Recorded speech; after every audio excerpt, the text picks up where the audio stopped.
O jornal Estado de Minas, com o patrocínio do CETRANSP e Cimento Tupi, apresenta...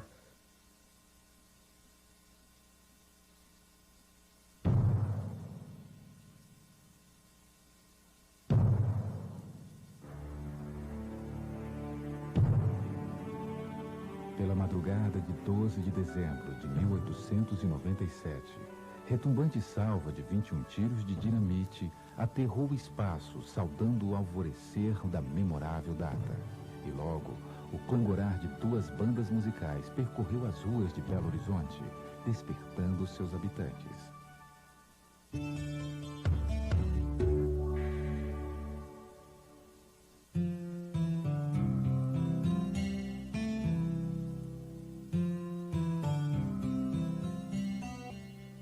A transferência da sede do governo mineiro de Vila Rica para Belo Horizonte não decorreu sem conflito.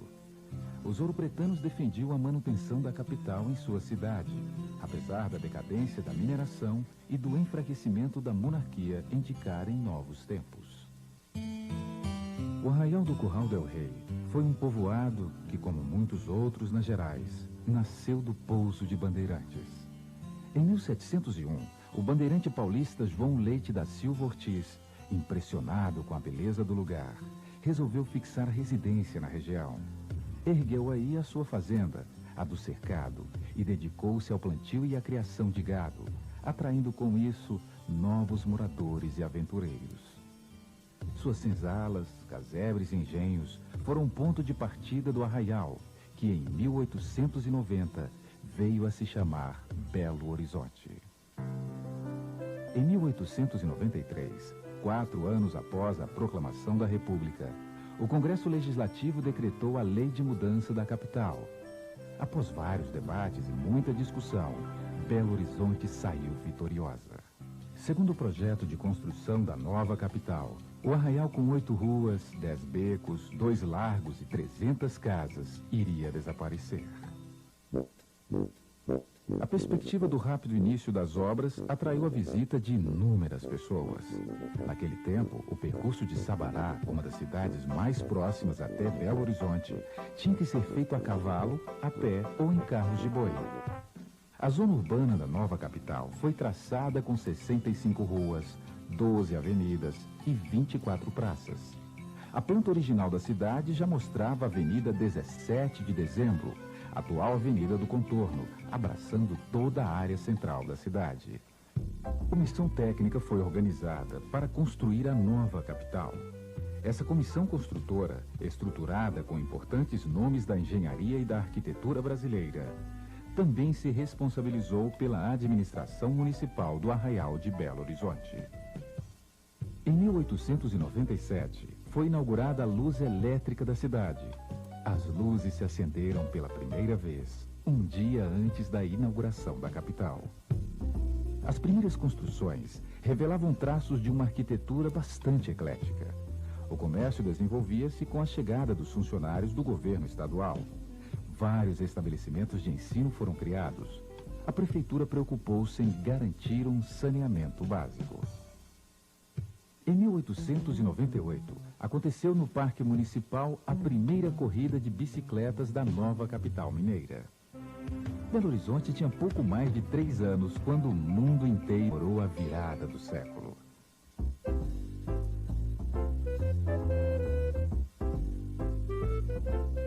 O lazer ganhava vida através dos teatros e cafés. O futebol, a novidade que acabara de chegar da Inglaterra, movimentava a cidade. Em 1902, Belo Horizonte ganhou sua linha de bondes. Meu pai lutava, ainda está lutando até morto. Lutava para criar a família, só nascia. Então, para a gente tomar o bonde, isso já é no tempo do bonde, a gente tinha que ir calçados. Carro descalço, o motorneiro ou o contorno não deixava. Sabe o que a gente fazia? Meu pai comprava um par de sapato. Um calçava um pé e o outro calçava o outro, para poder entrar no ônibus. Um amarrava o dedo. Isso eu lembro até hoje, viu? O que você tem no dedo? Tá, machuquei. E aí a gente entrava no bonde. Em 1903, um bonde atropelou pela primeira vez um pedestre. Contrariando todos os planos, o crescimento da cidade partiu da periferia em direção ao centro. O bairro Floresta foi um dos primeiros de Belo Horizonte. Surgiu como um alongamento da estação. Santa Efigênia e Barro Preto foram dois outros bairros pioneiros. Um surgiu com a instalação do quartel e o outro devido às habitações dos operários. Em 24 de fevereiro de 1908, pela primeira vez, um automóvel circulou pelas ruas da capital. O carro da marca Popper Hartford era vermelho e possuía 5 lugares. O FUT funcionava como uma sala de apresentação para rapazes e moças em idade de namoro. Primeiro aconteceu na Praça da Liberdade, há alguns anos na Avenida Afonso Pena. Mais do que um hábito, o footing era um verdadeiro ritual, comandado pelo jogo de olhares.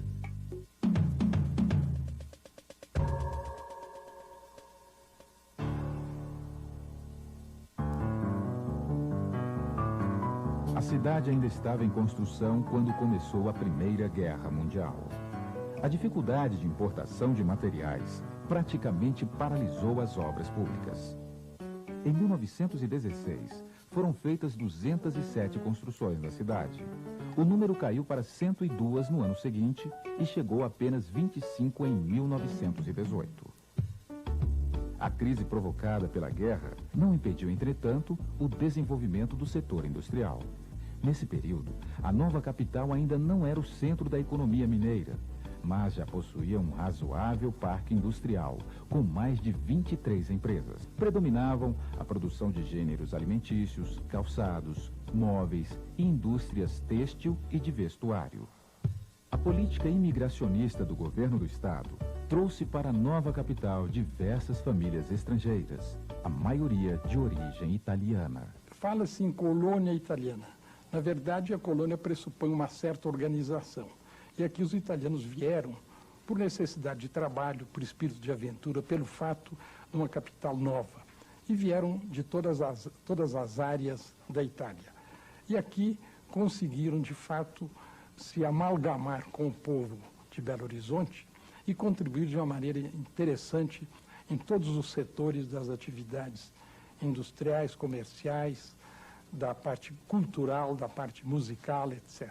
Eles se organizaram como quase, não digo por defesa própria, mas por intenção de aglutinamento, em organizações, como a organização que se chamou Sociedade Beneficente Mútuo Socorro, da qual nasceu a escola italiana, que aqui dava todo o curso primário brasileiro e italiano, e também nasceu no campo do esporte o então Palestra Itália, que com a guerra depois mudou-se inicialmente para a Palestra Mineiro e depois para o Cruzeiro, o atual Cruzeiro. O fim da guerra não teve na cidade a repercussão esperada. A população vivia dias difíceis com a ameaça da gripe espanhola. 13.877 casos de gripe espanhola foram registrados na cidade. 230 pessoas morreram em consequência da epidemia. Mas nem tudo era tristeza.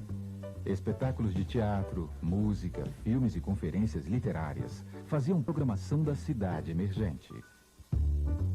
A moda dos chapéus não era muito bem vista pelos frequentadores do teatro municipal.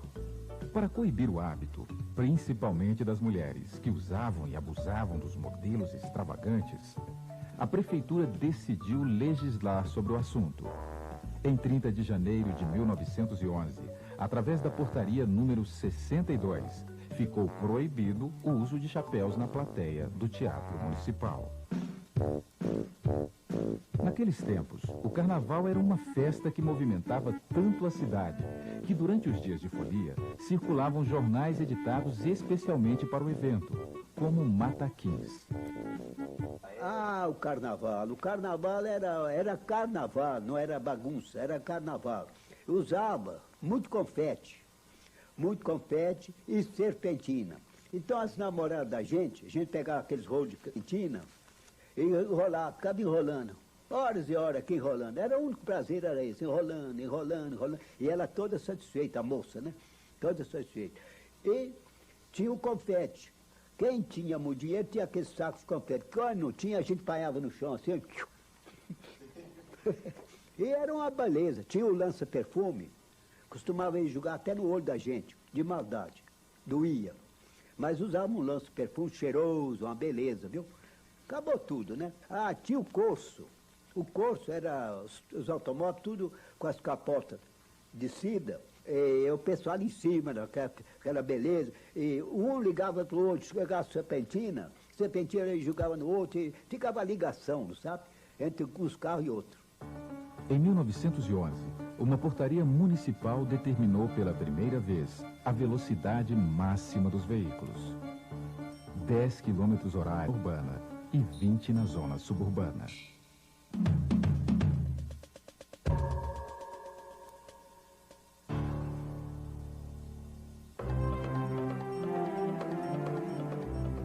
Em 2 de outubro de 1920, o rei Alberto e a rainha Elizabeth chegaram a Belo Horizonte. A visita dos soberanos belgas mobilizou a cidade. Milhares de pessoas, inclusive moradores de cidades distantes, queriam saudar os reis da Bélgica. Ele tinha liberdade de percorrer todos os cômodos do palácio.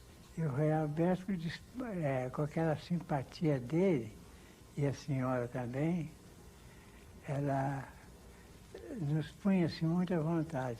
A gente não teve a oportunidade de ter diálogo nenhum com ele. Somente o trabalho da gente é acompanhar a reportagem para eles fazerem a reportagem da estada do rei Alberto.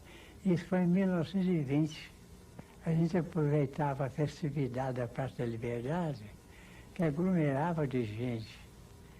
Então a gente era baleia de cinema, mas pelo fato de ter muita aglomeração assim à noite, nós aproveitávamos e ia faturar, vender um pouco de bala lá, e a gente vendia muito, sabe? Passado o período de crise pós-guerra, a capital voltou a crescer. Nas ruas da cidade, a maioria ainda sem qualquer revestimento, começou um trabalho intenso de pavimentação. Na arquitetura, nada de muito novo no estilo. Em 1923, Belo Horizonte já possuía 72 hotéis, 7 cinemas, um teatro e 680 casas comerciais. A Rua dos foi criada para abrigar, junto com a Avenida do Comércio, atual Santos Dumont, o centro comercial da nova capital. O impulso econômico vivido na década de 20 levou novos estabelecimentos ao reduto de comerciantes sírios, libaneses e judeus. O viaduto de Santa Teresa foi inaugurado em 1929. Fez sucesso na época como o maior vão de cimento armado da América Latina. Os 3 maiores clubes de futebol da cidade estavam às voltas com a construção de seus estádios no início dos anos 20. O perfil do Hortão era o amadorismo puro. Só o América que tinha o profissionalismo marrom, como eles diziam. Por isso ele era decacampeão, né? Mas o Atlético, então, era a estudantada da Universidade Federal de Minas. O time do Atlético tinha 9 jogadores estudantes. O Atlético e o América passaram a ser de universitários só. E o Palestra Itália, o atual Cruzeiro, era de operários mais. O funeral do ex-governador Raul Soares, em 1924, foi acompanhado por uma multidão que, em cortejo, seguiu da Igreja São José ao cemitério do Bonfim. O atendimento à saúde melhorou com a criação de casas especializadas e hospitais. A educação teve um crescimento significativo. Investimentos estatais e particulares aumentaram o número de vagas nas escolas. Em 1928, a rede de ensino de Belo Horizonte atendia a 12.627 alunos. Nos anos 20, uma visita do presidente da República, Arthur Bernardes, movimentou a capital, que começava a ganhar ares de cidade grande. Nas casas dançantes, já se ouvia o jazz e o blues. As mulheres começavam a sair de casa. Importava-se tudo dos grandes centros, do comportamento à moda ditada por Paris. A gente ia para casa das namoradas. Ela sentava lá longe. E os pais ali, dois ali, tudo de olho. Mas qualquer coisinha que a gente fizesse assim numa perna, era a coisa melhor do mundo. Não é igual a hoje que já tudo resolvido. Era bacana o namoro, viu? A gente gostava da pessoa mesmo, sem maldade, sem nada. Era bonito. A vida era outra. Cada um tem o seu tempo. A gente parava assim na beirada do passeio, que ainda tem passeio, e as moças para lá, para cá, para lá, para cá. E a gente mexia, brincava com eles, aquela coisa. Tinha o lado bom, o lado das pessoas melhorzinhas, que era eu e outros. E o outro lado, uma turma das empregadas. Isso era real, isso é real. Do lado do... Quem vai para lá, para Afonso Pena, é esse lado de cá, esquerdo. Quem vai para lá. E do outro lado, no outro passeio da Guanabara, que existia a Guanabara, e até o pessoal mais humilde, que as empregadas, estavam passeando com seus namorados. E nós também. Era um passeio ótimo, viu? Bonito mesmo. Era domingo, à tarde, e até de noite.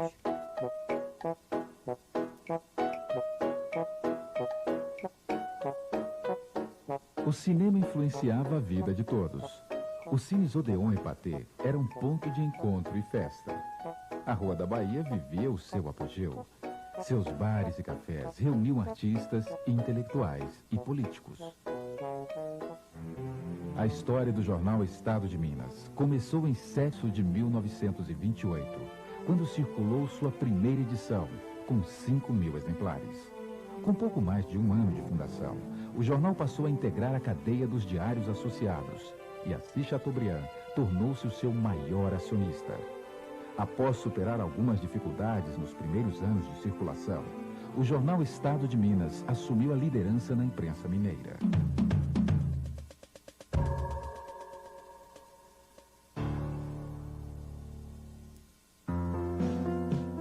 A Revolução de 30 tumultuou a vida da população. Um confronto entre a força pública e o regimento de infantaria obrigou os habitantes a se recolherem em suas casas. Aquele tiroteio na cabeça da gente, a gente não dormia a noite inteira, só aquele barulho de bala, e bala caindo. E o padre falou com ele: ó, senhor Gil, quando o movimento de revolução, você pode ficar sabendo, eles cortam a água e cortam a luz. Ora, dito e feito, naquela noite eles cortaram a água e cortaram a luz. Quando começou o tiroteio, que nós ficamos debaixo de uma mesa, o meu irmão com o meu cunhado foram arrancar 4 ou 5 tábuas do assoalho, puseram um banquinho segurando, fizeram aquele buraco para a gente passar lá para baixo. Aí que nós fomos para debaixo do assoalho. Ficamos ali 5 dias e 4 noites. Para nós, eles pensavam que morava ali oficial do exército, e não era. E por isso é que a polícia entrincheirou atrás e começou a tirá-la para casa, pensando que era gente do exército que morava ali. Era morte para todo lado. Na porta da casa da minha tia tinha um soldado morto. O meu tio, quando abriu a porta, estava lá aquele soldado morto. Ainda falaram assim: mas tem gente aí nessa casa? Ele falou: tem. Eu, minha mulher e 8 filhos. E assim foi, minha filha. Passamos a Revolução de 30 dessa maneira. Nos anos 30, o crescimento da cidade mostrou-se desordenado. Os serviços de infraestrutura eram deficientes. As instalações de esgoto e de energia não supriam as necessidades. A cidade crescia para todos os lados. Foi num sábado de carnaval, 14 de fevereiro de 1931, que o Diário da Tarde chegou às bancas. Com a manchete "A cidade em pleno reinado da folia", o jornal chegou inovando. Vespertino circulava em 2 edições diárias. Idealizado pelos jornalistas do já consolidado Estado de Minas, o Diário da Tarde surgiu com o compromisso de servir ao povo mineiro. Em 1931, também foi inaugurada a Rádio Mineira. A primeira emissora da cidade funcionou inicialmente no andar térreo do prédio que abrigava o Conselho Deliberativo Municipal. Na arquitetura, o ecletismo deu lugar ao estilo cubista e ao Art Deco. Surgiram os primeiros prédios altos. Em 1932, foi inaugurado o Cine Brasil, o maior cinema do país naquela época. Por causa de seus 6 pavimentos, muita gente pagou ingresso para subir no seu terraço e ver a cidade lá de cima. Em 1935, foi construído o primeiro arranha-céu da cidade. O edifício Ibaté, um prédio de 10 andares, marcou o início de uma nova era. Em 1936, Belo Horizonte movimentou-se para participar do 2º Congresso Eucarístico Nacional. Um altar monumental foi construído para o acontecimento, que presenteou a cidade com a Praça Raul Soares, urbanizada especialmente para o evento. O clima de Belo Horizonte atraía milhares de doentes para tratamento de saúde. O sambista Noel Rosa, que sofria de tuberculose, foi uma das celebridades brasileiras que vieram à cidade por recomendação médica. As mulheres devidamente acompanhadas pelos pais ou maridos começaram a participar da vida noturna da capital. No Automóvel Clube aconteciam as festas mais elegantes. Na sede da Feira de Amostras, os jantares dançantes. A Feira Permanente de Amostras localizava-se na Praça Rio Branco, local onde antes funcionara o antigo mercado da cidade. Era um local de exposições muito frequentado pela população. Na década de 30, nadar no Rio Arrudas era uma das opções de lazer em Belo Horizonte. Em 1936, começou a funcionar o aeroporto da Pampulha. Em 1937, o Estado Novo implantou um forte aparelho repressivo, acabando com a liberdade de imprensa e restringindo a participação popular. Mesmo assim, a cultura ampliou espaços e foi se diversificando. Belo Horizonte continuou investindo na educação e na economia, tornando-se um centro polarizador do Estado. No final da década de 30, foi inaugurado o Minas Tênis Clube. Construído na área reservada ao zoológico da cidade, o primeiro clube social da nova capital foi um importante incentivo ao esporte local.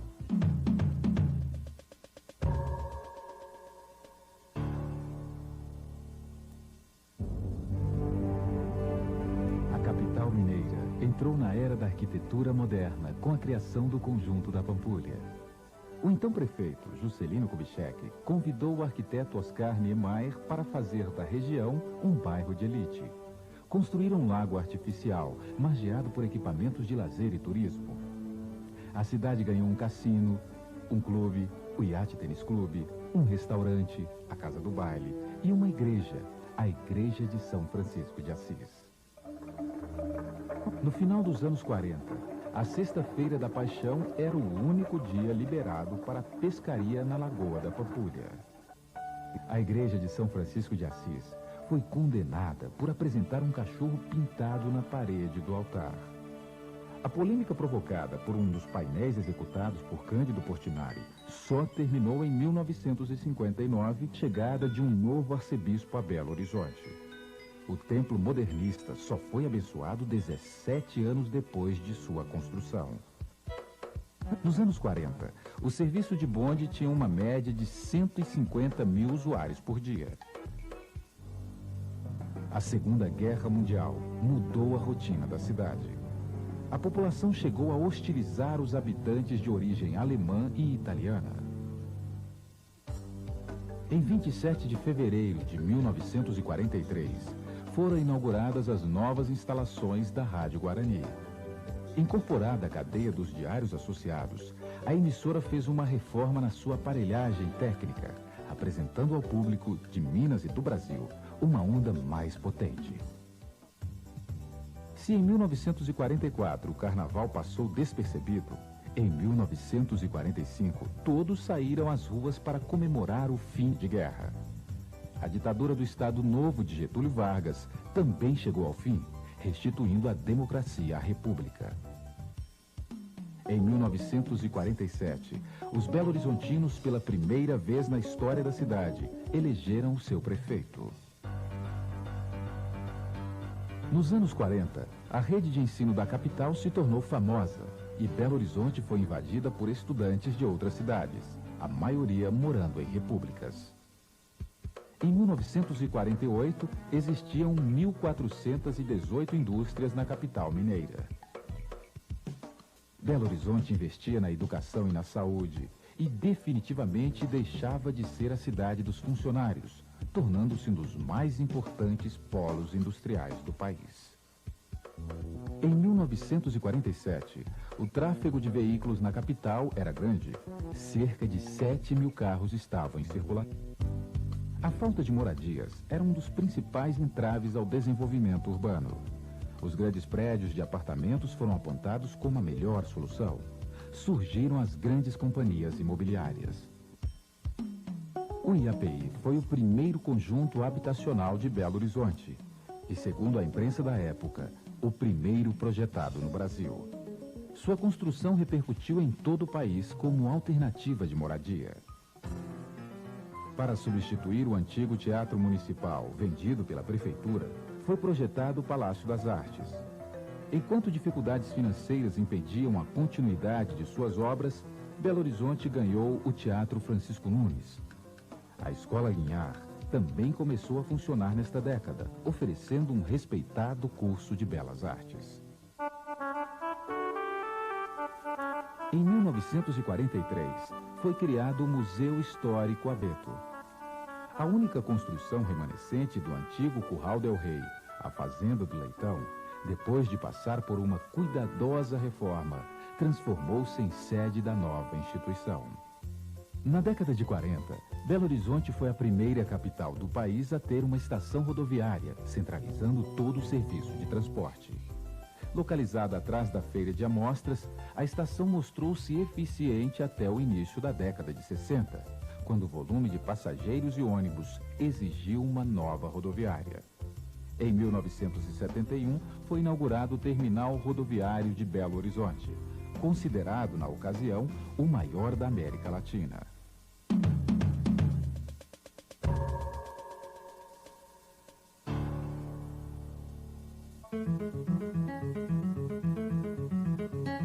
Nos anos 50, o centro de Belo Horizonte ganhou áreas de metrópole. Havia o período de maior investimento na construção civil. Localizado nas proximidades da Praça Raul Soares, o conjunto residencial JK foi idealizado pelo então governador de Minas Gerais, Juscelino Kubitschek. De acordo com o projeto inicial, realizado por Oscar Niemeyer, o morador não precisaria sair do conjunto para dispor de uma série de serviços. Concluído após 20 anos de construção, o conjunto planejado inicialmente para a classe média acabou transformando-se em uma opção mais econômica de moradia. No início dos anos 50, Belo Horizonte ganhou seu primeiro estádio de futebol, o Independência. Com capacidade para 45.000 pessoas, o estádio foi sede de alguns jogos da Copa do Mundo de 1950 e cenário da disputa que ficou conhecida como a Grande Zebra Internacional. A vitória por 1-0 da seleção dos Estados Unidos sobre a então imbatível seleção inglesa. A criação da CEMIG, Centrais Elétricas de Minas Gerais, garantiu a instalação da indústria siderúrgica em Belo Horizonte. O sucesso da industrialização trouxe o êxodo rural. O crescimento acelerado da população aumentou o número de favelas. A cidade hospital, como era chamada, enfrentou a falta de leitos para o atendimento médico. O abastecimento de água piorou. Começou a faltar vagas nas escolas. Morava eu no bairro Carlos Prates, e a lembrança mais viva que eu tenho na memória é o bonde das 6h30. Naquela época o bonde saía às 6h30 da manhã, do Carlos Prates até o centro da cidade, para depois tomar outro bonde e até chegar ao Colégio Arnaldo. Então me lembro do bonde das 6h30, os alunos do Colégio Estadual, jovens alunos, os alunos do Colégio Arnaldo, também jovens alunos, mas o encantamento era dado todo para as alunas do Instituto de Educação. com suas blusas brancas e suas saias azuis. Elas davam o encantamento do bonde. Então, na minha memória, fica o bonde do encantamento pela beleza das jovens alunas do Instituto de Educação. Uma lembrança que frequenta a minha memória e que me relembra Belo Horizonte da época que aqui cheguei. Apesar das dificuldades, o processo de urbanização continuou. Começaram as obras da Avenida Cristiano Machado. Foi criado o Mercado Popular da Lagoinha. As principais vias de acesso ao centro foram invadidas por estabelecimentos comerciais. No final dos anos 50, foram inaugurados os primeiros supermercados da cidade. A novidade foi apresentada à população como um revolucionário sistema de vendas comerciais.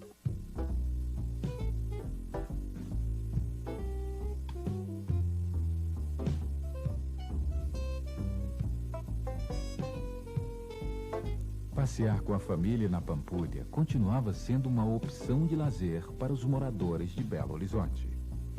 As piscinas e as quadras de esportes do Iate Tênis Clube estavam sempre cheias no fim de semana.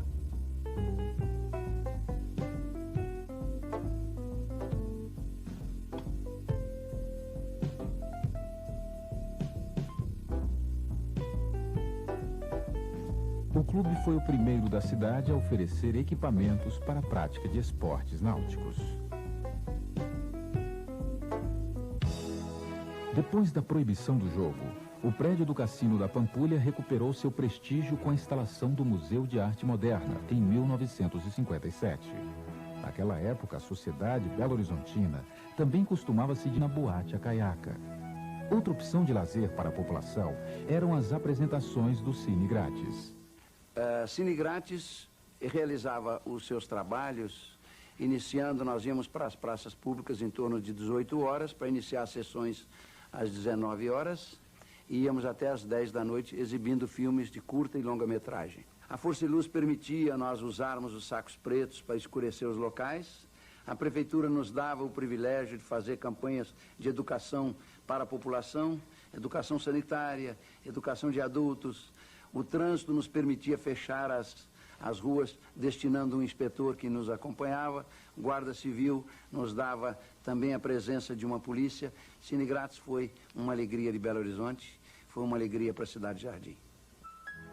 Em 8 de novembro de 1955, foi inaugurada a TV Itacolomi. Localizada no 24º andar do edifício A Caiaca, o empreendimento dos diários associados constituiu um marco no progresso da cidade. No dia da inauguração, uma multidão postou-se em frente às vitrines das casas comerciais, que exibiam os aparelhos receptores. A inauguração do novo sistema de comunicação transformou-se em uma grande festa popular.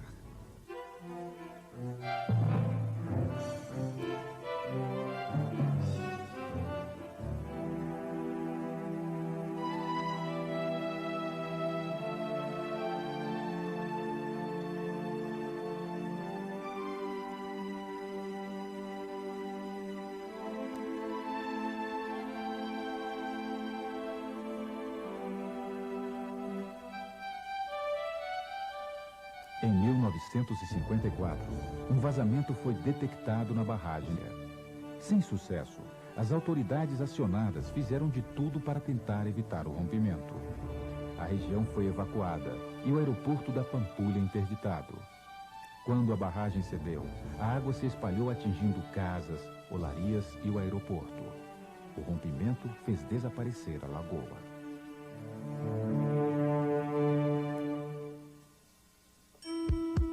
Mais de 200 mil pessoas participaram das homenagens à imagem de Nossa Senhora de Fátima, que esteve em Belo Horizonte em 1953, durante a sua peregrinação pelo Brasil.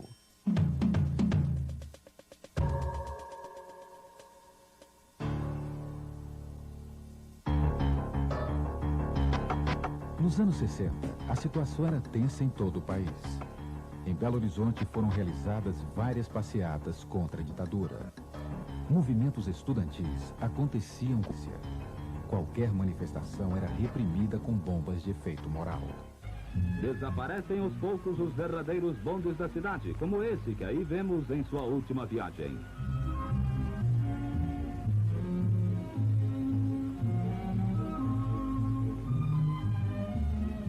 A retirada dos trilhos tem um valor simbólico de progresso e uma afirmativa de realização. Novos e confortáveis carros elétricos trafegarão, dando aos belo-horizontinos mais conforto e rapidez em suas viagens urbanas.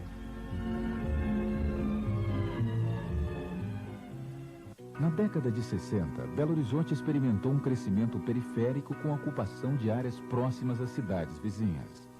Nesse período, importantes instituições financeiras foram criadas. Modernos hospitais também foram construídos. Nas escolas, a chamada educação mista permitia alunos e alunas na mesma classe. Nos anos 60, Belo Horizonte já realizava concorridos desfiles de moda.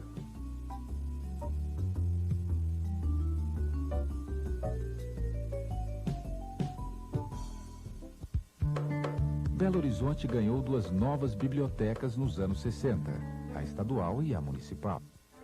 A bonita arborização de Belo Horizonte está seriamente ameaçada pela praga dos insetos que o público batizou com o nome de amintinhas. O prefeito Jorge Carone Filho determinou imediatas providências para o combate à praga. O Departamento de Parques e Jardins da Prefeitura iniciou logo a pulverização das árvores com um novo produto, o Malatol, última palavra norte-americana em inseticidas. Todos os recursos estão sendo empregados no combate aos insetos que tanto vêm importunando o povo da capital de Minas.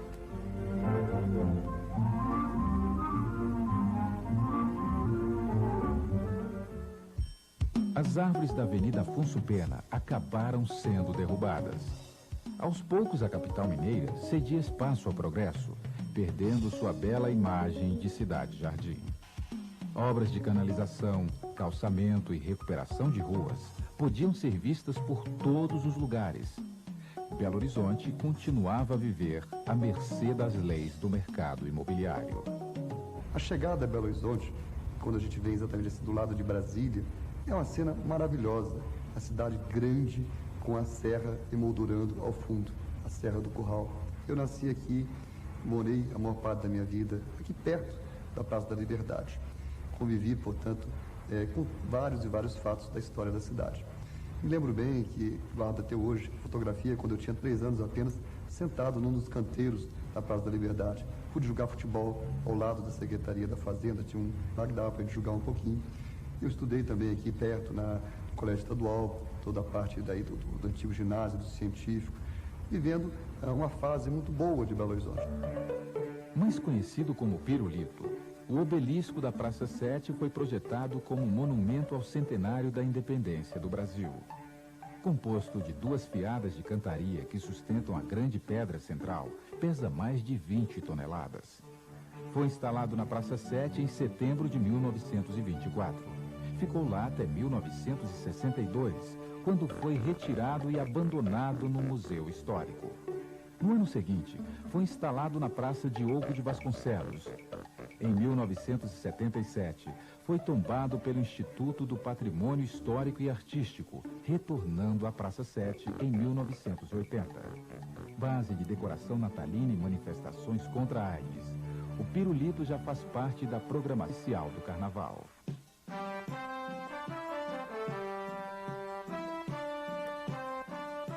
O clima tenso dos anos 60 não impediu a realização do Carnaval. No Teatro Francisco Nunes, aconteceram concursos infantis de fantasia. Nas ruas, as escolas de samba e blocos caricatos fizeram a festa.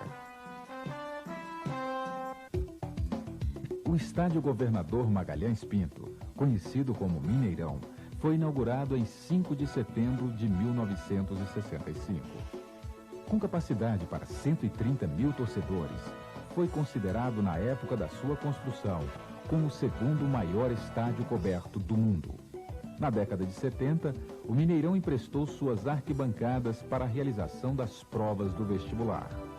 Atualmente, o estádio é cenário de importantes campeonatos nacionais e internacionais. Em 1966, o Cruzeiro Esporte Clube conquistou o título de campeão da 8ª Taça Brasil.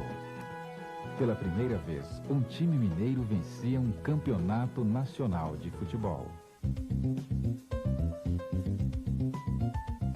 O mercado municipal, composto por mais de 100 lojas, foi a leilão em 1963. Construído no final da década de 20, localizava-se a Avenida Paraupeba, atual Augusto de Lima.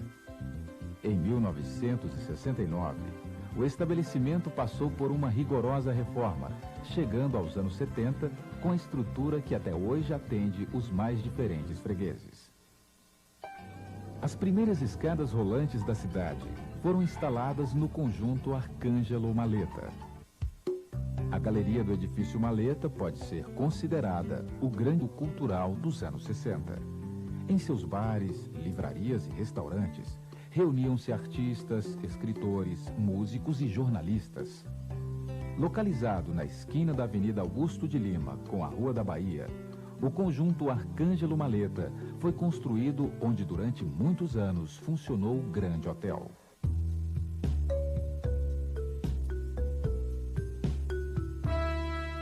Os bailes de debutantes eram uma maneira de apresentar as jovens à sociedade. O salto alto era um verdadeiro sonho para as adolescentes. Belo Horizonte elegeu uma Miss Brasil em 1961. Estael Abelha foi recebida com muita festa pelos moradores da capital.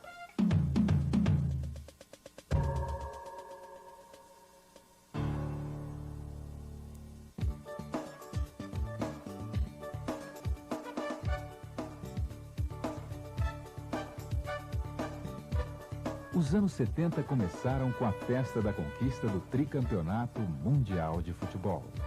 Belo Horizonte comemorou durante 5 dias a vitória do Brasil na Copa do México.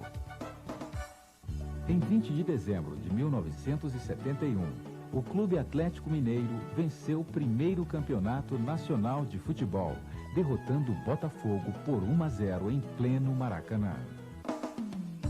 Enquanto a região metropolitana de Belo Horizonte recebia empresas estrangeiras, a Savassi conquistava os belo-horizontinos como lugar ideal para as compras. Em 16 de março de 1940, foi inaugurada no bairro dos Funcionários a padaria e confeitaria Savassi. Equipada com as mais modernas máquinas, o local tornou-se uma referência para toda a população. Em 1977, o estabelecimento deixou a Praça Diogo de Vasconcelos, mas seu nome, até hoje, serve para designar uma das áreas mais nobres da cidade. Casarões e sobrados do início do século foram destruídos quase na mesma proporção em que surgiam torres de concreto. Em toda a cidade, o vidro fumê virou mania nas fachadas dos prédios. Em 1978, começaram as obras do primeiro shopping center da cidade. A feira de artesanato movimentava os domingos na Praça da Liberdade.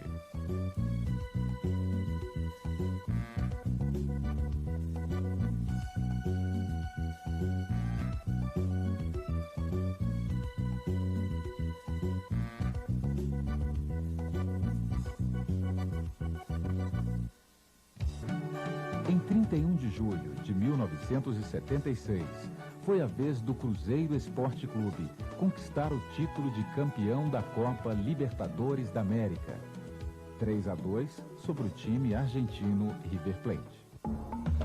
Nos anos 70, milhares de trabalhadores realizaram manifestações por melhores salários e condições de vida. Por falta de recursos, as universidades atravessaram uma grave crise. Os protestos contra a depredação da Serra do Curral também aumentaram. Em 1977, a Universidade Federal de Minas Gerais completou 50 anos de atuação. Possuía uma comunidade acadêmica de aproximadamente 30 mil pessoas, oferecendo 35 cursos de graduação e 38 em nível de pós-graduação. A cidade passou por momentos muito difíceis ao longo dos anos 70. O desabamento de um pavilhão do Parque de Exposições da Gameleira, em fase final de construção, fez inúmeras vítimas. Sucessivos incêndios e várias enchentes também fizeram Belo Horizonte sofrer. Em 1978, a Universidade Católica de Minas Gerais completou 20 anos de atividades. Possuía então 16 mil alunos.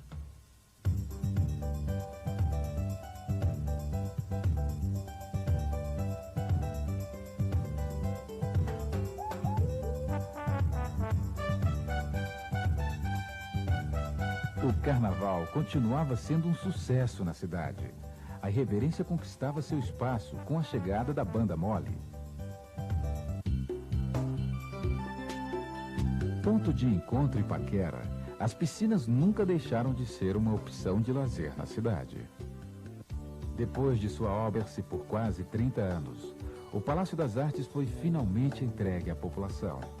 Surgiram os grupos Corpo e Giramundo. Belo Horizonte começou a marcar presença no cenário cultural brasileiro e mundial. Os rapazes do Clube da Esquina despontaram com toda a sua musicalidade.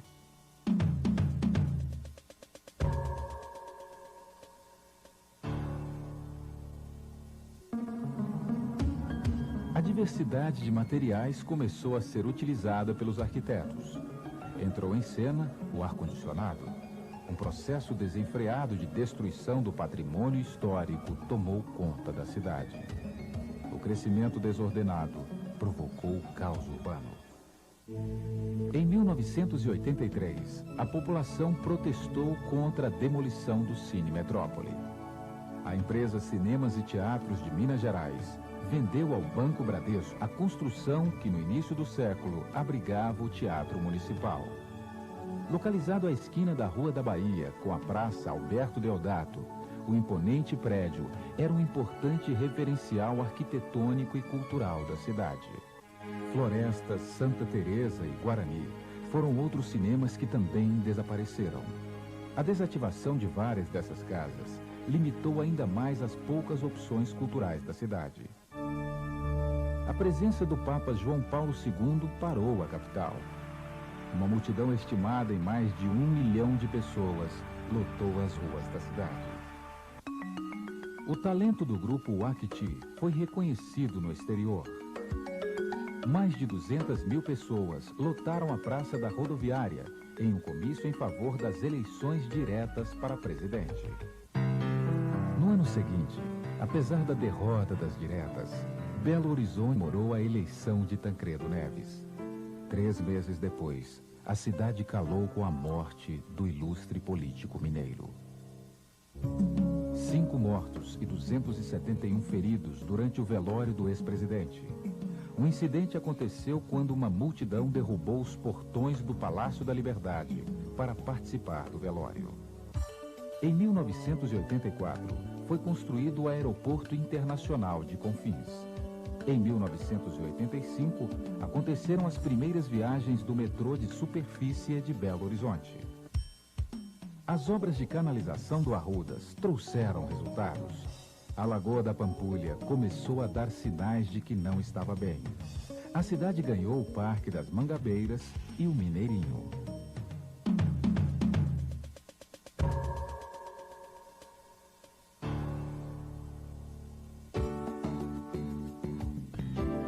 Às vésperas do seu centenário, Belo Horizonte resgata importantes áreas de lazer. A maioria das praças da cidade são revitalizadas. O Parque Municipal é recuperado. Em 29 de setembro de 1992, milhares de pessoas saíram às ruas para comemorar o impeachment do presidente Collor. Também em 1992, o Atlético conquistou o título de campeão da primeira Copa Conmebol. As gangues de pichadores marcam a cidade com seu vandalismo. Em 1993, foi criado o Centro de Referências Audiovisuais. Instalada em um edifício histórico, a Rua Professor Estevão Pinto, no bairro Serra, o CRAV começou a lutar pela preservação da memória audiovisual de Belo Horizonte. Corredores e ciclistas disputam espaço nas pistas de Cooper da cidade. O vôlei ganha. Esportes radicais viram moda. Em 1990, Belo Horizonte recebeu o título de melhor cidade da América Latina para se viver. Os camelôs invadem as ruas da cidade. Os shoppings conquistam os moradores e dominam o comércio. A feira de artesanato passa a funcionar na Avenida Afonso Pena. O complexo viário da Lagoinha é finalmente concluído. O volume de carros nas ruas cresce. Outras soluções se fazem necessárias. Milhares de pessoas participam do Carnabelô. A Avenida Afonso Pena transforma-se em palco do maior carnaval temporão do estado. Novas salas de cinema são inauguradas. O teatro de rua do Grupo Galpão faz sucesso. As produções culturais voltam a agitar a cidade. Festivais internacionais de teatro, vídeo, literatura e dança encantadores. Em maio de 1997, Belo Horizonte sediou com sucesso o Encontro das Américas. Durante 4 dias, os ministros responsáveis pelo comércio e as lideranças do setor privado de 34 países americanos debateram a criação da ALCA, Área de Livre Comércio das Américas. Começam as comemorações do aniversário de 100 anos da capital mineira. Com a participação de clubes internacionais, é realizada a Copa Centenário de Belo Horizonte. O Atlético vence o torneio, saindo vitorioso de uma emocionante final contra o Cruzeiro. 4 dias depois, é a vez da torcida azul e branca comemorar. O Cruzeiro é bicampeão da Copa Libertadores da América. Em meio a muita discussão, sai o plano diretor. Sua tentativa de se organizar o espaço urbano de uma metrópole com mais de 13 milhões de habitantes.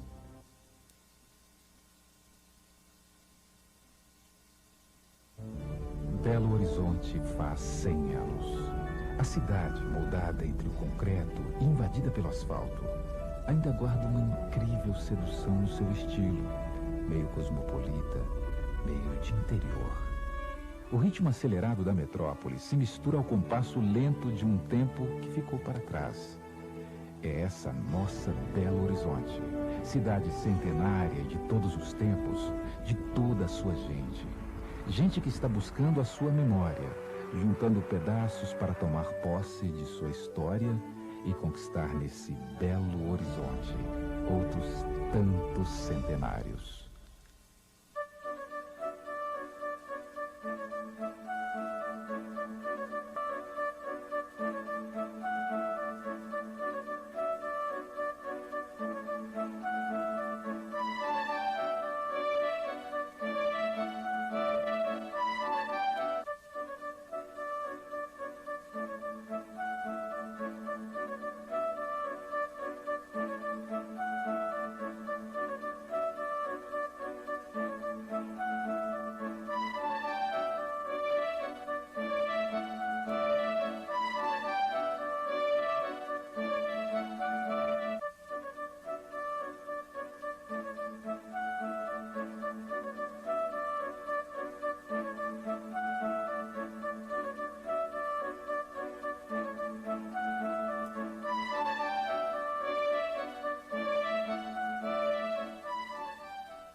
A gaveta nem sempre é lugar para guardar as recordações.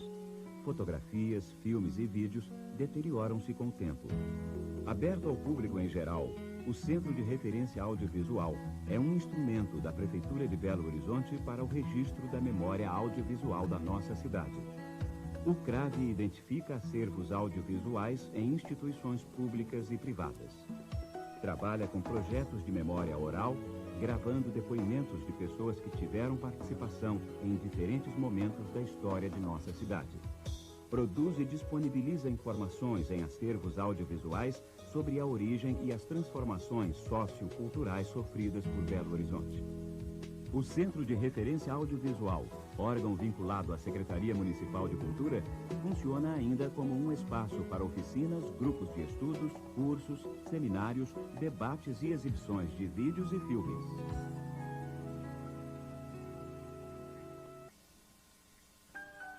Há 100 anos em Belo Horizonte tudo ficava perto. Andava-se a pé, a cavalo ou em coches elegantes. No início do século, chegou à cidade o primeiro automóvel, trazido pelo Dr. Antônio Aleixo. O número de carros nunca mais parou de crescer. O trânsito já se tornava um dos maiores problemas da cidade.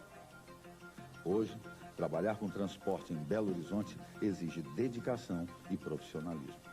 Essa é a missão do CETRANSP, que há 45 anos investe em treinamento e reciclagem para os profissionais do transporte e numa melhor qualidade de vida para a população de Belo Horizonte.